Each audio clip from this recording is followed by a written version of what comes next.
Hello everyone, welcome to only the Shreya. आज का ये वीडियो काफ़ी इन्फॉर्मेटिव होने वाला है क्योंकि अगर आप एज अ स्टूडेंट यूके आ रहे हो या फिर आपकी यहाँ पे जॉब लग गई हो या फिर आप यहाँ आके अपना करियर अपॉर्चुनिटीज़ एक्सप्लोर करना चाहते हो, तो पहली चीज़ जो यहाँ आने के बाद करनी होती है वो है घर ढूंढना। और यहाँ पे घर ढूंढने का प्रोसेस काफ़ी हेक्टिक लगा था मुझे when I started looking for houses. So in this video I am going to tell you how to rent houses in UK, what is the process of renting houses in UK, what kind of features you should look while you are looking to rent houses in UK, and what kind of papers you need to have before looking to rent a house. So watch this video to know all these information. First of all, let me tell you what kind of papers you need to have before renting the house in UK. अगर आप कोई घर rent करने वाले हैं तो आपका passport अच्छे से होना चाहिए, वैलिड होना चाहिए, वीज़ा वैलिड होना चाहिए। ये सारे तो क्वाइट ऑब्वियस आइडेंटिफिकेशन प्रूफ्स होते हैं जो आपको चाहिए ही होते हैं। लेकिन इसके अलावा जब आप घर ढूंढने जाते हो तो लैंडलॉर्ड को बस यही चाहिए होता है कि आप उन्हें ये प्रूव करके दिखा दो कि यू आर एबल टू पे there rent on time.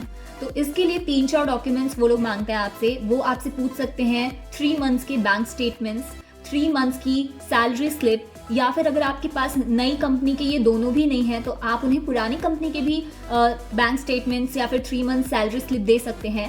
And but if you think कि आप इंडिया से आ रहे हो और वो इनफ नहीं है अकॉर्डिंग टू दिस प्लेस, तो आप नई कंपनी का जो ऑफर लेटर है जिसमें ये स्टेट किया होता है how much is your annual income, तो वो पेपर भी आप उन्हें दे सकते हैं। सेकेंडली वो आपसे पूछते हैं एक गारंटर या फिर रेफरेंस पर्सन। अगर आप किसी फ्रेंड को जानते हो यहाँ पे तो आप उन्हें बोल सकते हो कि रेंट करने के लिए अगर गारंटर की रिक्वायरमेंट है तो आप उनकी डिटेल्स भर के दे दो। लेकिन अगर आप इस शहर में नए हो और आप किसी को जानते नहीं हैं तो जो लैंडलॉर्ड होते हैं वो आपको ये बोल सकते हैं कि आप 6 महीने की जो रेंट है वो पहले ही दे दो, या फिर 3 महीने की रेंट आप पहले ही दे दो। बिकॉज उन्हें वो इस बात से सेटिस्फाई नहीं होते कि आप उनका रेंट टाइम पे दे पाएंगे या फिर नहीं। तो ये एक प्रॉब्लम है, तो ये आप ध्यान में रख के ही घर ढूंढिए। और अगर आप स्टूडेंट हैं तो आपको ये शो करना होगा कि आपने पढ़ाई के लिए जो लोन लिया है तो उस लोन की जो रिसीट है वो आप सबमिट कर सकते हो। एज अ स्टूडेंट आपको गारंटर की भी ज़रूरत पड़ सकती है।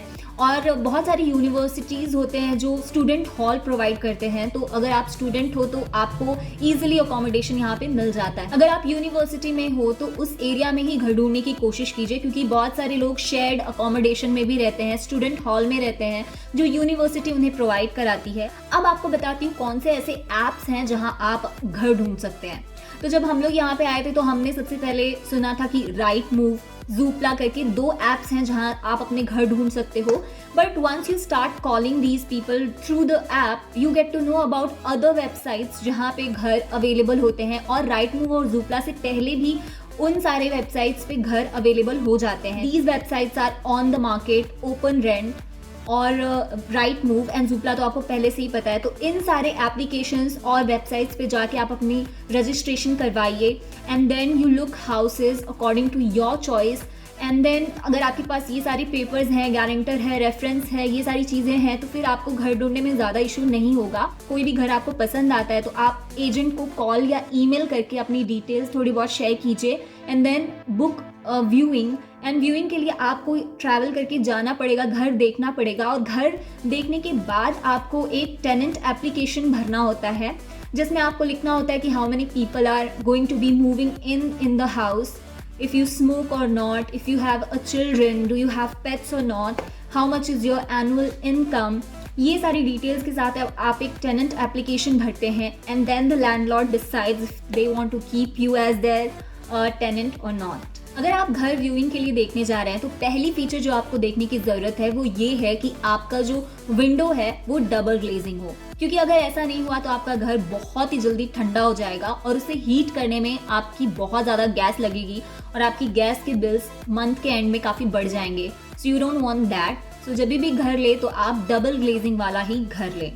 एज यू ऑल नो कि स्कॉटलैंड में या फिर यूके में कितनी ज़्यादा ठंडी रहती है, सालों साल इतनी ठंडी लगती है, तो हमेशा घर में हीटर लगा होता है। तो 2 तरह होता है जिससे लोग अपना घर गर्म रखते हैं। एक तो इलेक्ट्रिक हीटर होता है और एक सेंट्रल हीटिंग होता है, गैस सेंट्रल हीटिंग। तो जब भी आप घर देखने जाओ तो ये ज़रूर देखो कि आपका घर सेंट्रल हीटिंग वाला हो, क्योंकि सेंट्रल गैस हीटिंग का बिल आपके इलेक्ट्रिक हीटिंग से कम आता है। तो इसीलिए हमेशा ही आपको सेंट्रल गैस हीटिंग वाला ही घर लेना चाहिए। ओके, now when you are entering in your house please see your gas. क्योंकि हमें इंडिया में आदत होती है गैस पे खाना बनाने की, लेकिन यहाँ पे या तो इंडक्शन होते हैं या तो प्लेट वाली गैस होती है जिस पे खाना बनाना आसान होता है। That's not that hard, but it just that खाना उतना सही नहीं लगता। मुझे पर्सनली ठीक नहीं लगा था, इसीलिए हम लोगों ने अपने लैंडलॉर्ड को बोल के वो चेंज करा लिया था। But you also see what is your preference. आप अपने प्रेफरेंस के हिसाब से देख सकते हो कि आपको क्या पसंद है। तो घर में गैस ज़रूर देख लेना, क्योंकि बाद में जाके प्रॉब्लम ना क्रिएट हो।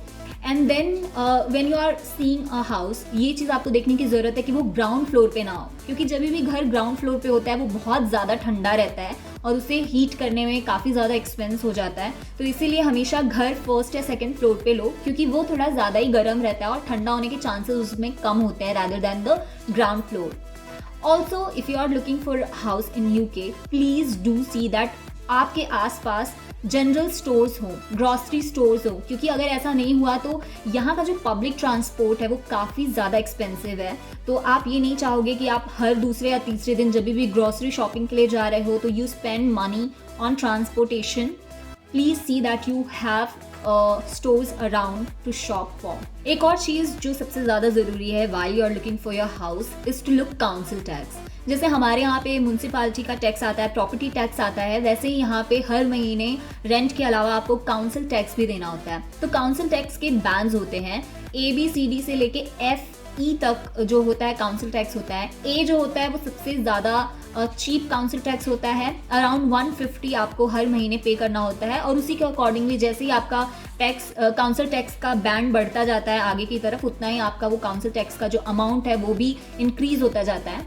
तो ये चीज़ आपको हमेशा ध्यान देनी होगी कि कौन सा घर कौन से काउंसिल टैक्स बैंड में आ रहा है। अगर आप कोई घर देखने जा रहे हो और उसका बैंड A है, तो इसका मतलब ये है कि आपको हर महीने अराउंड 150 पे करना होगा विद द रेंट। अगर आपका F है तो you have to see online that it goes up to 250 to 300. So you have to see what kind of council tax band you are having, which house you are going to look for. तो अगर आप student हैं तो आपको council tax पे नहीं करना होगा। You just need to inform the council department that you are a student, और इस प्रॉपर्टी में जितने भी लोग हैं वो स्टूडेंट हैं। आपको यूनिवर्सिटी की तरफ से एक पेपर मिलता है, वो आपको वहाँ पे सबमिट करना होता है। So as a student you don't need to pay council tax. Well, I hope this video was informative to you. For more such updates keep watching only the Shreya.